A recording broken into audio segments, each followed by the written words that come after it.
5 days అయిపోతుంది video post చేసి. ఎందుకంటే ఫెస్టివల్ సీజన్ కాబట్టి ఫుడ్ ఆర్డర్స్ తక్కువ అండ్ ప్రసాదాల ఆర్డర్స్ మాత్రం వస్తున్నాయి మంచిగా.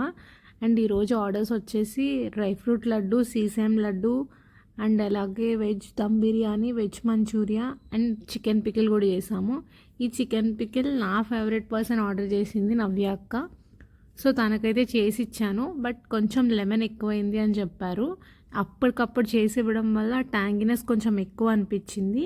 అది ఒక 2-3 డేస్ అలా పడితే పక్కన సో ఆ ట్యాంగినెస్ కొంచెం తగ్గుతుంది. అండ్ ఇవాళ ఫుడ్ ఆర్డర్స్కి మంచి రివ్యూ వచ్చింది. చాలా హ్యాపీ ఫీల్ అయ్యాను నేనైతే. మన దానిలో నో ప్రిజర్వేటివ్స్, నథింగ్. మనం ginger garlic paste are home made garam masala and ghee కూడా నేను ఇంట్లోదే వాడతాను. అండ్ మా ఓన్ గీనే వాడతాను, నేను బయట కూడా తీసుకోను. వీడియోలో కూడా చూడొచ్చు, నేను చూపించాను. దీనిపైన నెంబర్ ఉంది, మీరు ఫుడ్ ఆర్డర్ చేయాలంటే ప్లీజ్ కాంటాక్ట్ అవ్వండి ఆర్ డిఎం చేయండి. Please like, share and subscribe.